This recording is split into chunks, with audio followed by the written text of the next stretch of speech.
Hey guys, यहाँ पर देखो एक फार्मा कंपनी है जिसको जो है यूके और यूरोप से अप्रूवल मिला है। अब फार्मा कंपनी तो अच्छी कंपनी होगी भाई। मतलब छोटी है, छोटी कंपनी है। मतलब मैं आपको ये बताना चाहता हूँ फार्मा कंपनी है तो अच्छी बात होगी। देखो यहाँ पर ये बड़ा स्टॉक नहीं है, छोटा स्टॉक है। लेकिन यूके और यूरोप से जो खबर आई है बस वो मैं आपको बताना चाहता हूँ। ऑलरेडी ये स्टॉक जो है ऑलरेडी ये दौड़ता हुआ नज़र आ रहा है। स्टॉक छोटा है लेकिन फिर भी नॉलेज ले लेते हैं तो फिर क्या बुरी बात हो जाएगी। तो वीडियो स्टार्ट करने से पहले बता दूँ, ये मेरा सेकंड यूट्यूब चैनल है। यहाँ पर भी बहुत सारे ऐसे वीडियो हैं जो आपको अपलोड करके बताना स्टार्ट कर दिए गए हैं। तो मुझे लगता है कि ऐसी चीज़ें आपको मिस नहीं करनी चाहिए। अगर आप देखोगे तो वीडियोज़ में डिक्सन टेक्नोलॉजी के आपके ऊपर बताया गया है, इंडिया मार्ट के ऊपर आपको बताया गया वर्ल्ड में एक ऐसे पूरे वर्ल्ड के जो रिचेस्ट पर्सन है वो इस फार्मा कंपनी के पीछे पड़े हुए हैं। भाई ये बड़ी है, इसके पीछे पड़े हुए हैं। अगर इसको खरीद लेते हैं तो भाई हमारे देश में जो बड़े बड़े दिग्गज लोग हैं उनको भी टक्कर दे देंगे। तो ये चैनल को मुझे लगता है कि आपको फॉलो करना चाहिए। आप अपने हिसाब से देख लो आपको क्या सही लगता है क्या गलत लगता है करके। तो देखो मैं आपको बता देता हूँ, ये जो खबर है यूरोप से और जो यूके से है, ये दोनों खबर जो है इंटरनल है। इंटरनल खबर आपको बताई जा रही है और ये मार्केट में अवेलेबल हो जाएगा। मतलब 10 o'clock या 11 o'clock के आसपास जो है अवेलेबल हो जाएगा। और शाम तक फिर मैं आपको दोबारा बता दूंगा, क्योंकि देखो कुछ ऐसी चीज़ें होती है। देखो मैंने आपको कई बार बताने की कोशिश की है। मॉर्निंग में मॉर्निंग में मैं आपको बता देता हूँ लगभग 8:30 के आसपास। देखो अभी 8:30 हुआ नहीं है, होने वाला है, तो बता दूंगा। अब इसका जो इम्पैक्ट है आपको मार्केट में पहले ही से देखने को मिल जाता है, स्टॉक भाग गया। अब इवनिंग में ये खबर आता है कि इस रीज़न की वजह से स्टॉक भागा है। तो भाई वो रीज़न को हम पैकेट में रख के क्या करेंगे, है कि नहीं है। हमारे हाथ से तो स्टॉक निकल गया, इसी वजह से अभी ये मार्केट में अवेलेबल नहीं है, लेकिन इवनिंग तक आपको देखने को मिल जाएगा। अब ये कंपनी पहले देख लेते हैं कंपनी कैसी है, क्या करती है करके। तो बिजनेस देख लेते हैं। तो ये मैन्युफैक्चर करती है एलोपैथिक फार्मास्यूटिकल प्रोडक्ट वगैरह ये बना लेती है। कंपनी कब से है तो यहाँ पर जो आपको बताया जा रहा है इनकॉर्पोरेटेड 1995 से है। और उसके बाद नीचे देखेंगे कंपनी के बारे में, तो इसका जो मार्केट कैप है लगभग 300 करोड़ का है। आप समझ गए होंगे कि ये बहुत बड़ा फार्मा कंपनी तो है नहीं, बिल्कुल नहीं है जिसका मार्केट कैप हज़ारों में देखने को मिला हो, है कि नहीं। 20,000 40,000 या लाखों में तो ऐसा है नहीं, मतलब काफ़ी छोटा हो गया। और उसके बाद देखोगे तो इसका रेवेन्यू देख लेते हैं जो लगभग 62 करोड़ के आसपास ही है। मतलब कुछ ज़्यादा खास नहीं है भाई, करोड़ों में ही रह जाते हैं। और अर्निंग लगभग 3 करोड़ के आसपास है, मतलब छोटी कंपनी समझ रहे हैं। और कैश भी है, लेकिन यहाँ पर कंपनी के ऊपर डेट भी है, 3 करोड़ के आसपास डेट भी है। मतलब एक तरीके से हम बोलेंगे कंपनी के पास नॉर्मल डेट है। अगर चाहे कंपनी तो धीरे धीरे इसको हटा सकती है। कंपनी चाहे तो धीरे धीरे इसको हटा सकते हैं। और एक चीज़, प्रमोटर्स के पास 92% हिस्सेदारी है। इतनी बड़ी हिस्सेदारी भाई, प्रमोटर्स ने लगभग पिछले 5 महीनों में जो प्रॉफिट बुक किया ना वो शायद किसी ने नहीं किया हुआ। बहुत बड़ा प्रॉफिट बुक किया भाई। प्रमोटर्स को अगर पता है ना कि मेरी कंपनी आउट परफॉर्म करने वाली है, काफ़ी अच्छा प्रॉफिट देने वाली है, तो सारी हिस्सेदारी खरीद के बैठ जाते हैं। वो देख लो सारी हिस्सेदारी खरीद के बैठ जाते हैं, क्योंकि प्रमोटर से ज़्यादा अच्छी तरीके से कंपनी को कोई नहीं समझ सकता। बाहर वाले नहीं समझ सकते, क्योंकि ये कंपनी के अंदर वाले हैं, इनको सभी कुछ पता होता है। और कंपनी का जो प्रॉफिटेबिलिटी है, रेवेन्यू है, देखना चाहेंगे तो ये पहले जो 2016 से आपको 2020 तक बताया जा रहा, तो यहाँ पर कितना था, तो लगभग यहाँ पर आपको देखने को मिला लगभग 85 करोड़ के आसपास। 85 करोड़ के आसपास।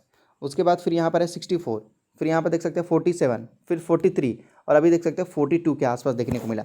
मतलब रेवेन्यू धीरे धीरे धीरे धीरे धीरे आपको घटते हुए नजर आए रेवेन्यू। और नीचे देखेंगे ईपीएस, तो ईपीएस भाई टोटल नेगेटिव में चल रहा है। अब देखो होती है ना, आप कंपनी खरीद रहे हो, आपने सारी चीज़ें नहीं देखी, आपने आधी नॉलेज देख ली कंपनी के बारे में, जो प्लस पॉइंट था वो आपने देख लिया, लेकिन जो नेगेटिव पॉइंट था वो आपने दिखा ही नहीं, तो बाद में नुकसान हो रहा है। तो आप सोच रहे हो भाई कैसे हो गया। दोनों को बराबर लेके चलते हैं। ईपीएस जिसको बोलते हैं अर्निंग पर शेयर, कंपनी कितना अर्न कर रही है, तो ये सारी चीज़ें नेगेटिव में चल रही है। देख सकते हैं कभी 7 पे चल रही है, कभी 10 पे चल रही है, लेकिन सभी चीज़ें ये देख सकते हैं, ये जीरो है और ये नीचे नेगेटिव है, ऊपर पॉजिटिव है, लेकिन ऊपर कुछ है ही नहीं, केवल नीचे ही नीचे आपको देखने को मिली है।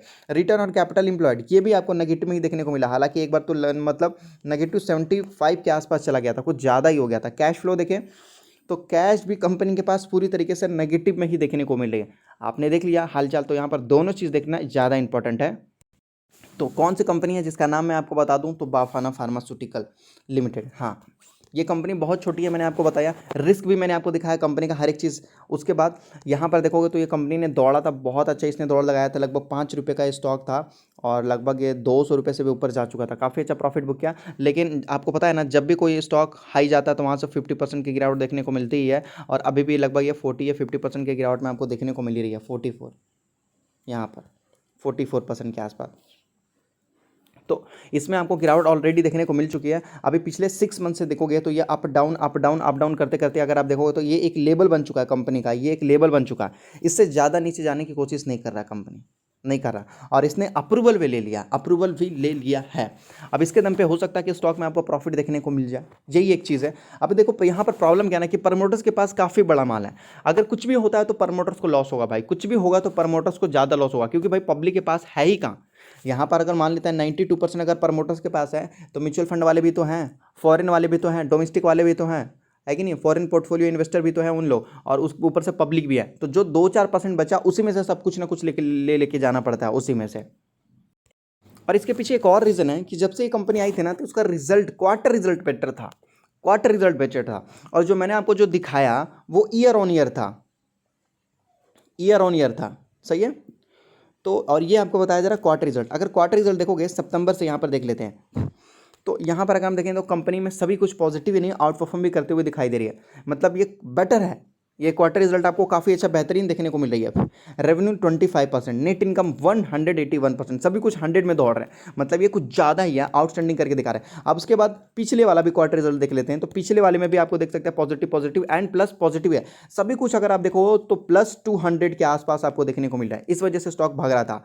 और फिर देखते हैं मार्च में, तो उससे पहले वाले क्वार्टर रिजल्ट में देखते हैं तो केवल रेवेन्यू में गिरावट देखने को मिला था। उसके बाद सभी चीज़ में देख सकते हैं आपको प्लस पॉइंट में ही देखने को मिला, वो भी प्लस ही नहीं, 200 प्लस देखने को मिल रहा है, 300 प्लस देखने को मिल रहा है। यहाँ पर देख सकते हैं 300, 200 प्लस।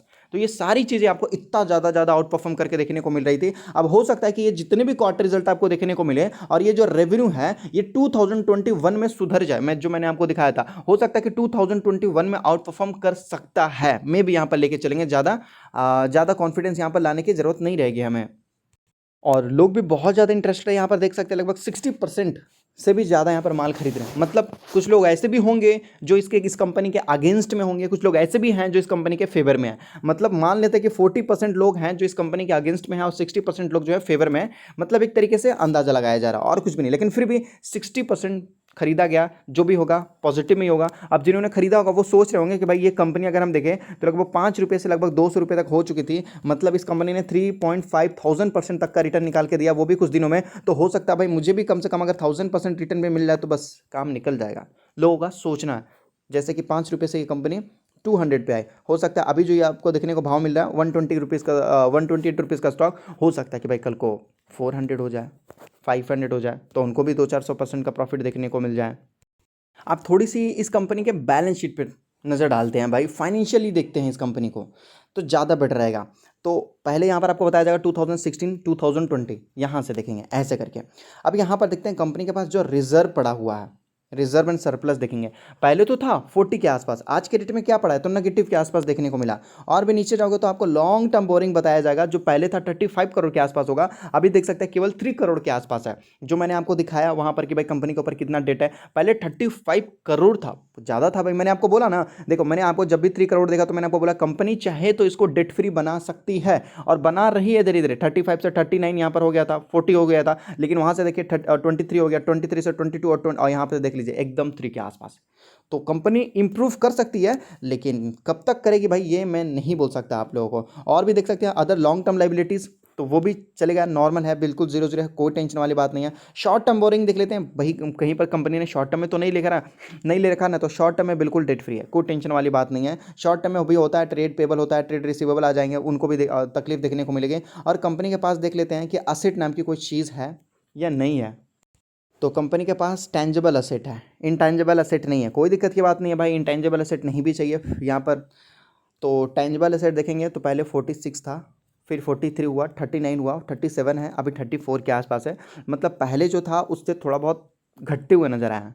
असेट को और थोड़ा बहुत बढ़ता चाहिए, फिर भी फिक्स असेट पर नज़र डालते हैं तो 46 से 35 है, जो भी है थोड़ा सा घटते हुए नजर आया। तो बैलेंस शीट में देखोगे, मैं आपको बताना चाहूँगा कुछ उतना ज़्यादा स्ट्रांग नहीं है, लेकिन एक नॉर्मल टाइप में बोल सकते हैं कंपनी अपने आप को सुधारने की कोशिश कर रही है।